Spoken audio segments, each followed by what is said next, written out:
Tyler Clark sat down across from me, pausing briefly as our eyes met. I held back a bitter smile. Mr. Clark, are you sure the child is yours? Tyler's expression shifted momentarily into shock when he saw me but quickly returned to his usual indifferent demeanor. To the outside world, I was nothing more than a placeholder wife. Just then, Mindy Benson, his childhood friend, noticed something was off. What's going on, Tyler? Do you two know each other? Tyler awkwardly shook his head. No, we don't. With one sentence, he erased my existence as his wife in front of someone else. I swallowed my anger, refusing to make a scene. This wasn't the first time he had done this. We'd been married for 10 years, yet none of his friends knew I even existed. Only his family recognized me as his wife. I took a deep breath and focused on the documents Mindy handed me, sorting through them before handing them back to her. We'll need to do a preliminary prenatal exam to check the baby's condition. As a doctor, I had a job to do. After sending Mindy to the ultrasound room, I stood outside and turned to Tyler, my expression calm. When did you become a father? Now that we were alone, Tyler grabbed my hand, his tone softening. It's not what you think, he said. Mindy is my childhood friend. Her family's been a huge investor for me. She got duped by some guy, and I'm just helping her out. You know how important funding is for my next movie. He spoke earnestly, trying to explain. Sarah, you have to understand. I pulled my hand away from his grip. Understand what? That you're playing dad to a child that isn't even yours? My bluntness made Tyler frown. It's just a title. Why are you overreacting? Just a title? I laughed bitterly and asked, then what about our child? The one we lost? What are you trying to say? Hearing footsteps nearby, Tyler lowered his voice and stared at me as he said, You think I didn't want it? Let's be honest. Who's really to blame? You're in your mid-30s now. Have some dignity. Why are you jealous of a girl in her 20s? I wanted to argue further, but just then, Mindy emerged from the ultrasound room. Swallowing my emotions, I reverted to a professional distance. I watched silently as Tyler became doting. He gently placed a hand on her belly and spoke with a tenderness I hadn't seen in years. Our little baby has to be born healthy, okay? It was a painful scene to witness. I excused myself to the bathroom, needing a moment to process the ache in my chest. Inside, I lifted my shirt, exposing the scarred skin of my abdomen. I thought back to 4 years ago when Tyler was still an unknown actor. He spent months away chasing roles, leaving me to handle everything at home. Then, I was 4 months pregnant, juggling prenatal checkups and caring for his mother, Rachel Green, who had just moved in from the countryside. One day, I endured an excruciating medical procedure, an 8-centimeter needle piercing my lower back.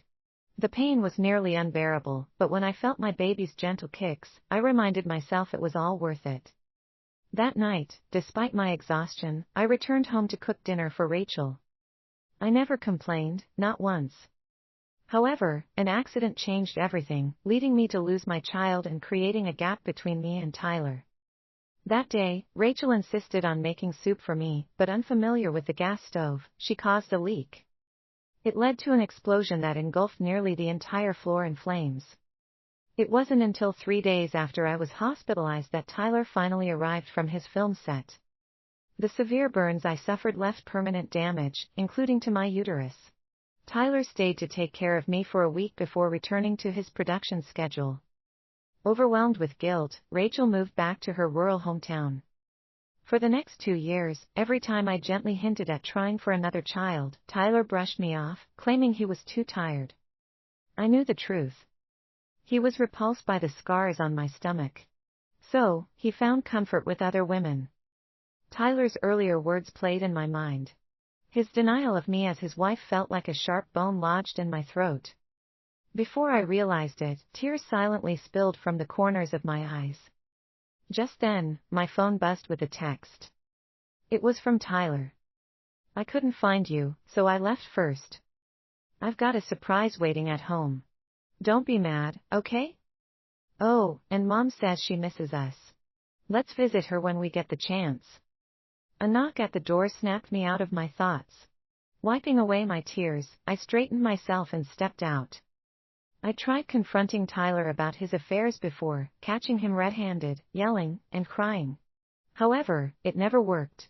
He kept doing what he wanted, refusing to divorce me. Even my parents sided with him, insisting that a man's infidelity was normal.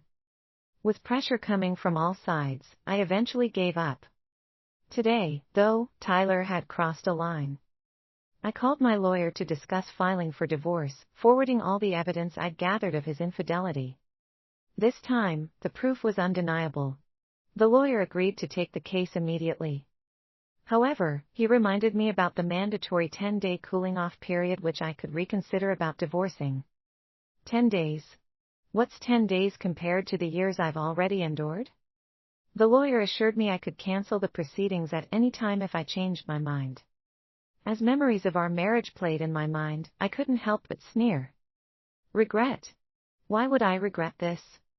For now, all I had to do was wait for those 10 days to pass. That evening, when I returned home from work, I found the house transformed. Roses filled every corner. Candles, arranged in the shape of a heart, flickered in the middle of the living room. The sofa was a mess, with petals littering the floor. The candles had clearly been burning for a while. Tyler leaned halfway over the upstairs railing when he saw me enter. You're home early. I was planning to pick you up. It's nearly 10, I replied flatly. He didn't seem upset about our earlier argument. Instead, he smiled, walking down the stairs to take my hand and guide me into the center of the candlelit heart. Dropping to one knee, he pulled out a ring. Sarah, I want to make it up to you. Let me put this on your finger. I was taken aback. When we first got married, there wasn't even a proper wedding, let alone a ring. As a handsome actor, Tyler's manager had insisted he maintain a single, unattached image for his career. For all these years, both of our ring fingers had remained bare. I accepted the overdue gesture of affection. Tyler had already put his own ring on at some point. Rising to his feet, he pulled me into a warm embrace and whispered softly against my ear. When this film wraps, let's do IVF. We'll have our own baby. No divorce, okay? It was clear he had already heard from his lawyer. I snapped back to reality and looked at Tyler. I'm hungry, I said, avoiding giving him a direct answer. Tyler seemed to take my response as agreement. After dinner, we began packing for our trip to his mother's home in the countryside. Don't forget to bring motion sickness pills. Everyone knew I got carsick easily. Tyler nodded along, promising he'd remember. However, halfway through packing, he claimed he had an urgent matter with the production team and left early. I was used to this by now.